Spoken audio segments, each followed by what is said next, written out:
हाँ जी दोस्तों, स्वागत है आपका हमारे YouTube चैनल में जिसका नाम है जेके स्टडी बाय NS। और आज के अध्याय में हम मॉक टेस्ट लगाने वाले हैं साइंस का, जो आपके upcoming JKPSI, JKPSC water battalion exams के लिए बड़ा इंपॉर्टेंट है। इसमें मैंने PYQs भी लगाए हैं बॉर्डर बटालियन एग्ज़ाम के लिए। मुझे पता है आपका पेपर नज़दीक आ रहा है और मुझे आपके पेपर की आई थिंक आपसे ज़्यादा चिंता मुझे हुई है, और उसके लिए मैंने बहुत सारी वीडियोस अपलोड की हैं पहले से। आप प्लेलिस्ट में देख सकते हो और आप मेरे चैनल को लाइक कर सकते हो, सब्सक्राइब कर सकते हो और शेयर कर सकते हो मेरे चैनल को, जिससे मुझे मेरी चैनल की ग्रोथ हो और मैं आपके लिए ज़्यादा से ज़्यादा वीडियो डालूं जो आपके लिए बहुत ही इम्पोर्टेंट रहे आपके पेपरों के लिए। सो अब बिना किसी बातों के चलो शुरुआत करते हैं अपनी आज की वीडियो की। चलिए शुरुआत करते हैं। पहला प्रश्न क्या पूछा है, देखिए।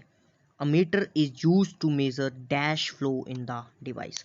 कोई एक डिवाइस होता है, उसमें अमीटर जो होता है वो किसको मेजर करता है?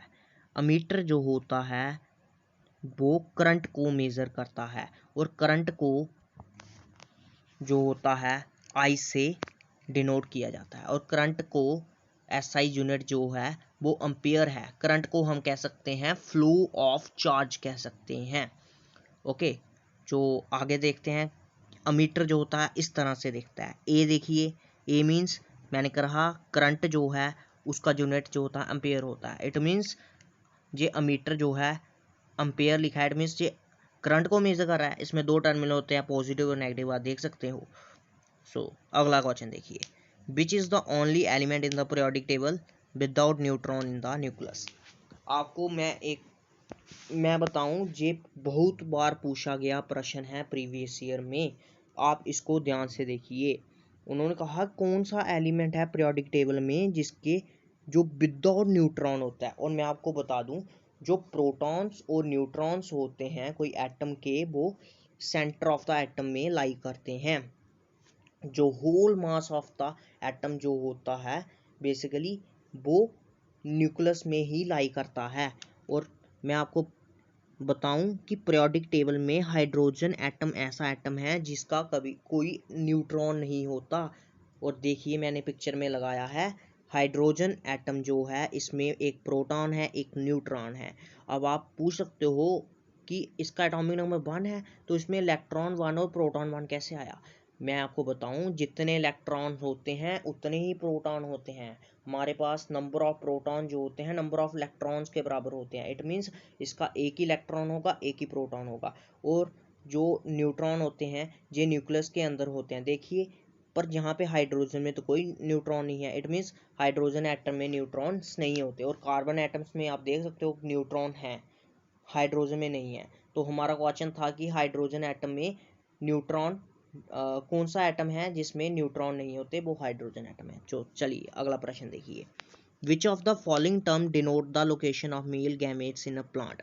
कौन सा मतलब कि टर्म जो है location of male gamete in a plant में बताता है हमें? तो ऑप्शन दिए हैं सेपल्स, एंथर, कार्पेल, ओवेरी। देखिए मैंने डायग्राम लगाई है जिसमें मैंने बताया है मेल पार्ट जो है एंथर और फिलामेंट मिलकर स्टेमिन्स बनाते हैं, जिसको मेल पार्ट ऑफ फ्लावर कहा जाता है। और स्टिग्मा, स्टाइल और ओवेरी ये तीनों मिलके पिस्टल बनाते हैं जो फीमेल पार्ट है फ्लावर्स का। जो सेपल होते हैं वो पत्ते होते हैं। इट मीन्स मुझे यहाँ से पता चल गया, मेरे ऑप्शन थे एंथर। इट मीन्स एंथर क्या है, एक मेल पार्ट है फ्लावर का, आप देख सकते हो। और जहाँ पे ओवेरी है वो फीमेल पार्ट है फ्लावर का। एक था सेपल, सेपल तो पत्ता है, ठीक है। वो नहीं इस मेल पार्ट ऑफ फ्लावर से रिलेट करता है, नहीं वो फीमेल पार्ट ऑफ फ्लावर से रिलेट करता है। ओके। और उन्होंने मेरे से मेल पार्ट पूछा था, वो एंथर था। और एक का ऑप्शन था कार्पेल। कार्पेल किसे कहते हैं उसके लिए मैंने एक और डायग्राम लगाई है जो आप देख सकते हो। ये देखिए, कार्पेल जो होता है स्टिग्मा, स्टाइल, ओवेरी और ओव्यूल्स को मिला के बनता है कार्पेल, ठीक है। इट मीन्स ये तो इसमें तो सभी पार्ट्स आ रहे हैं बेसिकली, ठीक है। और मुझसे वो पूछ रहा था male part. It means male part क्या आ रहा है, एंथर। ऑप्शन एक ऐसा ही है, एक ऑप्शन ही ऐसा है जो मेल पार्ट वाला है, वो है एंथर। इट मीन्स इसका आंसर होगा बी पार्ट। तो नेक्स्ट देखिए। कहता है what is the SI unit of electric charge, कहता है इलेक्ट्रिक चार्ज का यूनिट क्या होता है। मैंने आपको बताया कि जो करंट है उसका चार्ज होता है, उसको जो एसआई यूनिट होता है वो होता है एम्पियर। और मैं आपको बताऊं जो चार्ज जो होता है उसका यूनिट होता है कूलम। आप पढ़ते हो कूलम लॉ, ठीक है ना, वो चार्ज के बीच में फोर्स ऑफ अट्रैक्शन या रिपल्शन, वही कूलम की बात कर रहा है। उस कूलम ने ही चार्ज को फाइंड किया था और उसके नाम पे ही चार्ज का यूनिट जो था कूलम रखा गया। और वेबर जो है वो यूनिट है मैग्नेटिक फील्ड का, वाट जो है वो पावर का यूनिट है। सो अगला क्वेश्चन देखते हैं क्या है। The hormone released by the पेनियल gland that regulates the sleep wake cycle, जो कौन सा हार्मोन है जो जो रिलीज, कौन सा हार्मोन जो है वो पीनियल ग्लैंड के द्वारा रिलीज होता है जो कि स्लीप वेक साइकिल में रेगुलेट करता है, जिसको उसका नाम है मेलाटोनिन। ठीक है, क्या है मेलाटोनिन, आपको डायग्राम के थ्रू बताता हूँ। देखिए जो हमारे ब्रेन में होता है पिनियल ग्लैंड, और पिनियल ग्लैंड जो होता है रेगुलेट करता है जो हमारे मेलाटोनिन को रिलीज करता है। किसको रिलीज करता है, मेलाटोनिन, जो कि क्या रेगुलेट करता है, जो स्लीप हार्मोन को रेगुलेट करता है, स्लीप वेक साइकिल को चलाता है। देख सकते हो मैंने आपको डायग्राम के थ्रू बताया है कि जे पीनियल ग्लैंड है ये मेलाटोनिन को रिलीज करेगा, इसका मैंने केमिकल फार्मूला भी लिखा है यहाँ पे, और ये स्लीप हार्मोन्स को मीन्स रिलीज करता है। तो आगे देखिए, limestone is an example of dash type of rock. Limestone किस तरह की रॉक है, किस तरह के रॉक की एग्जाम्पल है। ऑप्शन दिए हैं वॉल्केनिक, इग्नियस, मेटामॉर्फिक, सेडिमेंट्री। इसके लिए मैंने आपके लिए एक और डायग्राम लगाई, आप देख सकते हो कि इग्नियस रॉक में basalt, gabbro, granite, obsidian, pumice ये है, और सेडिमेंट्री में breccia, conglomerate, limestone, sandstone, shale. और मेरे पेपर में क्या पूछा गया है, लाइमस्टोन किस तरह की रॉक है। लाइमस्टोन एक सेडिमेंट्री रॉक है, आप इसको देख सकते हो। इट मीन्स मेरे प्रश्न का आंसर निकल गया है, जो लाइमस्टोन है वो एक सेडिमेंट्री रॉक है। इसी तरह से बाकी प्रश्न भी आपसे पूछे जा सकते हैं, जैसे वॉल्केनिक रॉक, इसमें मैंने दी हैं इग्नियस कौन से होते हैं, सेडिमेंट्री कौन से होते हैं, मेटामॉर्फिक कौन से होते हैं। आप इसको याद रख सकते हो, आपको आई थिंक यहाँ से प्रश्न बन सकता है, आप इसको ध्यान से कीजिए, क्योंकि हर बार प्रश्न कई बार चेंज होते आ सकते हैं जो कि आपके लिए मुश्किल पैदा कर सकते हैं। उस वक्त आपको याद करने के लिए मैंने आपके लिए ये पेज भी लगाया है, आप इसको कर सकते हैं। अगले ही देखिए क्वेश्चन क्या है, what is the house hold name of the sodium hydrogen carbonate. Sodium hydrogen carbonate का हाउस होल्ड नेम क्या है। सोडियम हाइड्रोजन कार्बोनेट को हम बेकिंग सोडा के नाम से भी जानते हैं, आप इसको याद रखिए। और इसका फार्मूला होता है NaHCO3। जो विनेगर होता है इसको हम सिरका कहते हैं, और जिसका केमिकल फार्मूला होता है CH3COOH, आप इसको याद रख सकते हैं। जो बाशिंग सोडा होता है उसका केमिकल फार्मूला होता है Na2CO3, आप इसको भी याद रखिए पेपर के लिए। और ब्लीचिंग पाउडर जो बचा इसका फार्मूला होता है CaOCl2। सो हमारा इस प्रश्न का सही आंसर होगा सोडियम हाइड्रोजन कार्बोनेट का जो हाउस होल्ड नेम है वो है बेकिंग सोडा, डी पार्ट। तो नेक्स्ट प्रश्न देखिए क्या है, which of the following is related to Basel convention. जो बेसिल कन्वेंशन से इसमें कौन सी टर्म रिलेट करती है, मैं आपको बेसिकली बताता हूँ पहले बेसिल कन्वेंशन क्या है। बेसिल जो है एक जगह का नाम है जो कि स्विट्जरलैंड के अंदर है। इसमें जो थी बहुत सारे मतलब कि मल्टीलेटरल मतलब कि कंट्रीज आई, और उन्होंने मतलब कि एक कन्वेंशन की, एक ट्रीटी की, जिसमें उन्होंने जो यूनाइटेड UN एनवायरमेंटल प्रोग्राम है, जिसमें जो 22 मार्च 1989 को अडॉप्ट किया गया था, जिसमें कहा गया था कि हम हैजार्डियस वेस्ट को मतलब कि ख़त्म करने की कोशिश करेंगे, हम अपने एनवायरनमेंट को प्रोटेक्ट करेंगे। इसके लिए मैंने एक और पेज लगाया, आप देख सकते हो उनके ऑफिशियल वेबसाइट से। Basel convention, UN environment programme controlling transbounding movement of hazardous waste and their disposal, उसको कैसे डिस्पोज करना है उसके लिए आप देख सकते हो। ये डायरेक्ट यहाँ से पूछा गया है प्रश्न, आप इसको याद रखिए, JKPSC एग्जाम के लिए ये इंपॉर्टेंट है। नेक्स्ट देखिए, what is the source of naphthalene ball. कहता है नेप्थलीन बॉल्स जो होते हैं उसका सोर्स क्या है। मैं आपको बताऊं, जो नेप्थलीन बॉल्स होती हैं, आप देखते हो सर्दियों में स्वेटर्स जो होते हैं उस पर वोर सी लग जाती है ऊपर, ठीक है, उसमें बेसिकली ख़राब हो जाती है, फिर स्वेटर अच्छी नहीं लगती, उसको ख़त्म करने के लिए नेफ्थलीन बॉल्स का उसमें यूज़ किया जाता है। जो ये नेफ्थलीन बॉल्स होती हैं ये बड़ी फ्लेमेबल होती हैं, तो नेफ्थलीन बॉल्स को हम मूथ बॉल्स के नाम से भी जाना जाता है, ठीक है। और इसका जो सोर्स है वो है कोल टार, आप इसको याद रखिए, कोल टार, ठीक है। इस बेसिकली जो काले कोल टार जो होता है जो टार की तरह होता है, ऐसे आपने वो देखी होगी कभी लुक पड़ती है उसमें ब्लैक सा जो होता है ना सब्सटेंस, उस तरह का सब्सटेंस होता है कोल टार, आप याद रखिए। और कोल जो होता है वो फ्लेमेबल होता है, आपको पता है कोल टार, इससे हम कोल से हम जो आती है उसे ही टार से, यहाँ से हम पेट्रोलियम प्रोडक्ट्स बनाते हैं इससे ही। इट मीन्स पेट्रोल जो होता है आप इसको आग के आगे ले, वो फ्लेमेबल होता है। उसी तरह से नेफ्थलीन बॉल्स भी फ्लेमेबल होती हैं, आप इसके साथ कोई एक्सपेरिमेंट मत करना। चलिए आगे हम करते हैं।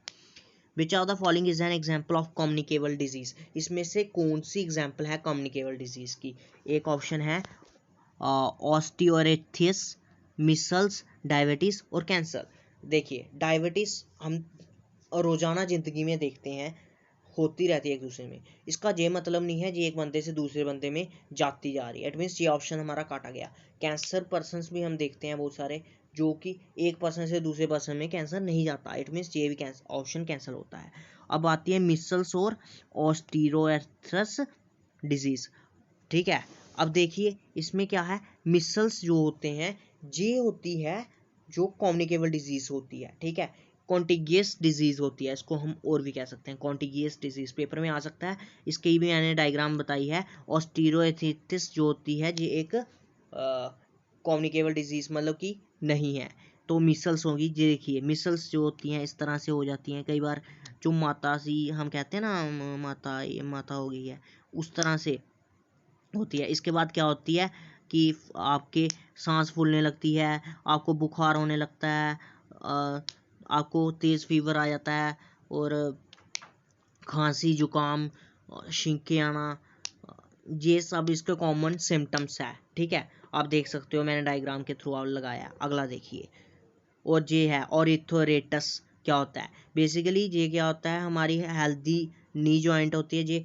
अरेथस आप देख सकते हो, अरेथस जो होता है ये बोन्स के रिलेटेड होती है, आपको पता है। ऑर्थोरेटस क्या होता है, इसमें क्या होता है कि ऑर्थोरेटस में हमारे बोन के बीच में टिश्यूज होते हैं, वो क्या होते हैं, वो मीन्स कि घिसने लगते हैं। आप देख सकते हो यहाँ पे हेल्दी नी जॉइंट जो है वहाँ पे कितने अच्छी तरह से जो कार्टिलेज, जो हेल्थी कार्टिलेज है, और यहाँ पे देखिए डीजेनरेट वहाँ पे घिस गए हैं थोड़े से, और नीचे से किस तरह से है, ये होता है। और ऑस्टियोरेथस ऑफ द नीज, ये नीज का ही नहीं होता, किसी भी जॉइंट पे हो सकता है, तो आप इसको याद रखना। और इस प्रश्न का सही आंसर है मिसल्स, जो कम्युनिकेबल है, और ये कम्युनिकेबल नहीं है, okay. The organisms that get it's nutrition by eating both plants and animals, ठीक है। वो कहता है कि वो कौन से ऑर्गेनिज्म हैं जो अपनी न्यूट्रिशन को पूरा करते हैं प्लांट्स और एनिमल्स दोनों को खा के। हमें पता है जो प्लांट्स और एनिमल दोनों को खाए वो ओमनिवर्स होते हैं, और जो सिर्फ प्लांट्स को खाए वो हर्बीवर्स होते हैं। ऑटोट्रॉफ होते हैं जो मतलब कि अपना खाना खुद बनाए, वो होता है ऑटोट्रॉफ्स। कॉर्निवोर्स जो होते हैं जो सिर्फ एनिमल्स को खाए, ठीक है। इट मीन्स वो हमसे पूछ रहा है जो प्लांट और एनिमल दोनों को खाए, इट मीन्स जो प्लांट और एनिमल दोनों को खाए वो ओमनिवोर्स होंगे, ठीक है। नेक्स्ट वन देखिए, sholas are temperate forest found in which hills, ठीक है। जो शॉल्स है वो टेम्परेट फॉरेस्ट है, वो कहाँ पे कौन से हिल्स में पाए जाते हैं? ऑप्शन है माइकाल एंड महादेव, मिहिर एंड अवोर, Nilgiris and Annamalai, Garo and Khasi, Nilgiris and Annamalai, ठीक है। इसमें से कौन सा आंसर है? अब मैं बेसिकली आपको शॉल्स जो टेम्परेट फॉरेस्ट है उसके बारे में बताता हूँ। फॉरेस्ट जो होते हैं ये ट्रॉपिकल भी हो सकते हैं, टेम्परेट भी हो सकते हैं।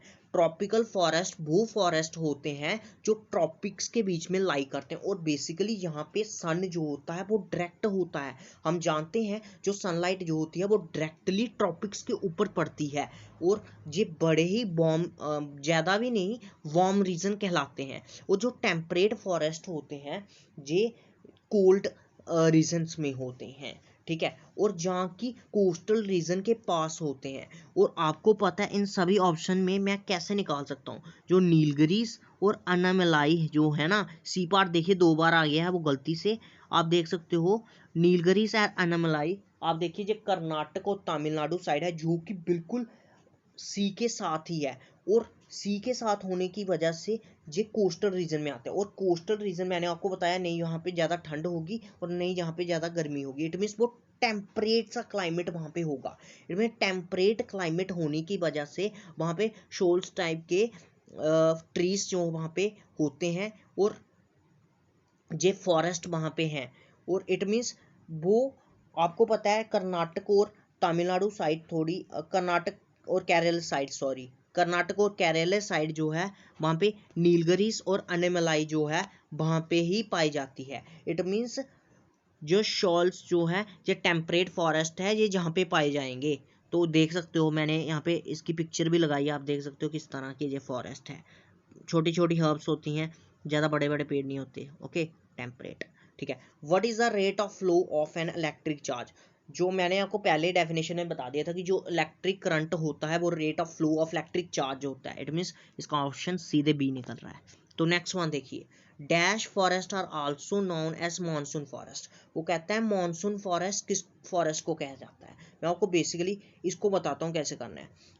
जो ट्रॉपिकल डेसिडियस फॉरेस्ट होता है उसको जो होता है वो मॉनसून फॉरेस्ट कहा जाता है। और बेसिकली इसको मॉनसून फॉरेस्ट ही क्यों कहा जाता है, ट्रॉपिकल एवरग्रीन को क्यों नहीं कहा जाता या बाकियों को क्यों नहीं कहा जाता है।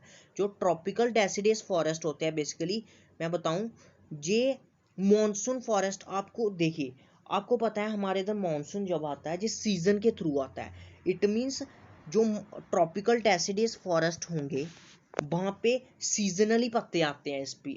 इधर जो पेड़ पौधे होते हैं वहाँ पे सीजनली पत्ते आते हैं। जो ट्रॉपिकल एवरग्रीन हम ये बचपन से जानते हैं, हमें पढ़ाया गया है, जो ट्रॉपिकल एवरग्रीन फॉरेस्ट होते हैं जहाँ पे 24 मतलब कि 24 महीने, जहाँ पे 12 महीने जितना भी होता है बारिश रहती है, मैक्सिमम जहाँ पे बारिश रहती है। और ये बैटी होते हैं, स्वैम्पी होते हैं ये रीजन्स। और जो ट्रॉपिकल डेसिडियस रीजन होते हैं ये जो होते हैं सीजनली इस पे पत्ते आते हैं। इट मीन्स मॉनसून फॉरेस्ट जो होते हैं वो ट्रॉपिकल डेसिडियस फॉरेस्ट कहलाते हैं। जो मैनग्रूव्स होते हैं ये समुद्र किनारे, जो सुंदरवन डेल्टा जो है लाइक वहाँ पे बहुत ज़्यादा है। आप देखते हो वहाँ पे जो पानी में लगे होते हैं, ये बेसिकली जो सी टाइड्स आती हैं उससे हमारे कोस्टल रीजन को बचाते हैं। और इनका बेसिकली बड़ा इंपॉर्टेंट रोल है हमारे इकोसिस्टम में, हमें इन्हें बचा के रखना है फ्यूचर में भी। माउंटेन फॉरेस्ट ये वो फॉरेस्ट हैं जो माउंटेन्स में पाए जाते हैं। इसको भी अलग क्लाइमेटिक कंडीशन की ज़रूरत होती है। शायद मैंने इसकी पिक्चर लगाई है, आप देख सकते हो अगर है, नहीं सॉरी रह गई है पिक्चर। तो आगे चलते हैं, अगला प्रश्न क्या। In human body the endocrine glands release hormone directly into. जो हमारे शरीर में एंडोक्रीन ग्लैंड्स है वो हार्मोन को रिलीज करता है डायरेक्टली। कहाँ पे? डायरेक्टली वो हमारे ब्लड में जो हार्मोन्स को रिलीज करता है। बेसिकली इसकी मैंने पिक्चर लगाई होगी, देखिए ये है थायराइड ग्लैंड जिसको हम एंडोक्रीन ग्लैंड भी कहते हैं। और बेसिकली ये हार्मोन्स की सेक्रेशन कर रहा है, और ये ब्लड जो है ये ब्लड में सेक्रेट करता है। किसको? जो हार्मोन्स जो है ये ब्लड में सेक्रेट करता है और उसकी एनर्जी को इंक्रीज कर देता है ये ब्लड में। और ठीक है, तो नेक्स्ट देखिए, the study of form of structure, the study of form and structure of plants and animals is called. जो स्टडी है form and structure of plants and animals उसको हम क्या कहते हैं?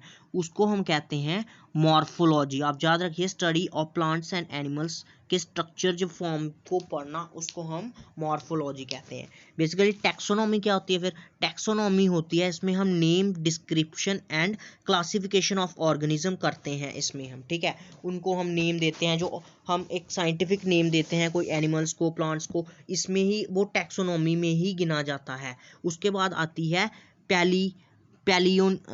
पैलियोन्थोलॉजी। पैलियोन्थोलॉजी क्या होती है? इसमें बेसिकली जो प्लांट्स और एनिमल्स जो होते हैं जब मर जाते हैं, उनके डेड डिकेइंग जो प्लांट डेड डिकेइंग मैटर जो होता है उससे उनके जो फॉसिल्स जो है उससे रिलेट करता है, हम उसकी स्टडी को कहते हैं पैलियोन्थोलॉजी। ओके, तो नेक्स्ट जो है वो है यूगेनिक्स। यूगेनिक्स क्या होता है? बेसिकली यू का मतलब होता है गुड इंप्रूवमेंट। इसमें बेसिकली यूगेनिक्स का टोटल मतलब हो गया कि गुड कैरेक्टरिस्टिक्स का ट्रांसफर होना generation to generation with the help of genetics की हेल्प से, ठीक है, जीन्स की वजह से। Okay, what is the natural source of litmus? Litmus का नेचुरल सोर्स क्या है? हम जानते हैं लिटमस पेपर जो होता है एसिड बेस को डिटेक्ट करने में बड़ा ही हेल्पफुल होता है, और कहता है कि वो नेचुरल सोर्स क्या है, लिटमस बनता किससे है, उसका सोर्स क्या है वो पूछता है। और उसका जो सोर्स है वो है लिचेंस। और इसकी जे पेड़ पे उगती है थोड़ी थोड़ी, इसकी मैंने एक पिक्चर भी लगाई है, आप देख सकते हो, इस तरह से होती है पेड़ पे लिचिन, ठीक है। तो नेक्स्ट क्वेश्चन देखिए, which of the following glands secrete tears? जो टीयर्स हमारे आंखों में आंसू आते हैं ये किस ग्लैंड की वजह से आते हैं? Thyroid gland, adrenal glands, pituitary glands. हम जानते हैं, देखिए जो थायराइड ग्लैंड होता है हमारे गले में होता है, ये तो नहीं है, ओके, इसको कैंसिल कीजिए। एड्रेनल ग्लैंड्स भी नहीं होगा इसका, पिट्यूटरी ग्लैंड्स भी नहीं होगा, लैक्रिमल ग्लैंड्स होगा। इसकी मैंने पिक्चर लगाई, आप देख सकते हो, ये हमारी आई है और जहाँ के ऊपर लैक्रिमल ग्लैंड्स है, जहाँ से हमारे आंसू सेक्रेट होते हैं और हमारी आंखों में आते हैं। और कई बार मैं आपको बताता हूँ कि आजकल बच्चे मोबाइल फ़ोन का ज़्यादा इस्तेमाल कर रहे हैं, ऑनलाइन क्लासेस होती हैं बहुत सारी अभी भी बच्चों की, तो क्या करते हैं वो फ़ोन पे लगे रहते हैं, और कई बार आंखें उनकी थकने के बाद उन्हें उनकी आंखें दर्दें करने लगती है और वो आंखें मलने लगती हैं, जिसके बाद कि उनकी आंखों में आंसू, बेसिकली ये क्या होता है कि लाइट जब पड़ती है फ़ोन की, ये हमारे आंखों के आंसू जो होती है इसको मतलब कि ड्राई अप कर देती है आई को। और जब हम आंखों को मलते हैं तो ये ग्लैंड जो होते हैं, इधर देखिए, जब हम आंखों को हम रब करेंगे तो ये ग्लैंड जो होंगे ये आंसू को सेक्रेट करेंगे जो रुके होंगे वहाँ पे, जो ड्राई अप करेंगे और ये हमारी आंखों के लिए बड़ा ज़रूरी है कि हमारी आइस जो हैं जो थोड़ी बैठी बैठी रहें, और ये हमें प्रोटेक्ट करती हैं फ्रॉम एक्सटर्नल कोई डेंजर हो किस तरह से, छोटा मोटा भी, उससे हमें प्रोटेक्ट करती हैं। और मेरी आपसे ये दरख्वास्त है कि आप फ़ोन थोड़ा कम चलाया करिए ताकि आपकी आंखें प्रोटेक्ट रह सकें। तो नेक्स्ट प्रश्न देखिए क्या है, last one, when electric current flows through a wire it will behave like. जब इलेक्ट्रिक करंट जो होता है एक वायर से निकलता है तो वो किस तरह से बिहेव करता है? जब मैं आपको बताऊं कि एक साइंटिस्ट थे, मुझे उनका नाम अभी याद नहीं आ रहा, ठीक है, उन्होंने क्या किया कि एक वायर ली जिसमें से उन्होंने करंट को फ्लो करवाया, मतलब कि एक तार ली, उसको किसी बोर्ड में लगाया जहाँ से करंट उसमें पास कर रहा था, उन्होंने नीचे मैग्नेट लगाया और उन्होंने नीचे कंपास लगाई, कंपास लगाने के बाद वो डिफ्लेक्ट कर रही थी। इट मीन्स मुझे पता है जो कंपास जो है वो डिफ्लेक्ट कब कर सकती है? जब उसमें मैग्नेट हो, मतलब कि इसमें मैग्नेटिक फील्ड प्रोड्यूस हो रही हो। इट मीन्स उस करंट में जब कोई वायर है उसमें करंट फ्लो कर रहा है तो वो किस तरह का बिहेव करेगी? एक मैग्नेट की तरह बिहेव करेगी। और ये थी हमारी वीडियो का एंड। और एट द एंड मैं आपको कहना चाहता हूँ कि आप इस वीडियो को लाइक करिए, सब्सक्राइब करिए और इस वीडियो को ज़्यादा तक फैलाइए, दूर दूर तक फैलाइए, ताकि मैं आपके लिए इस तरह की मज़ेदार वीडियोस और बना सकूं। At the end, God bless you all. जय हिंद, जय भारत।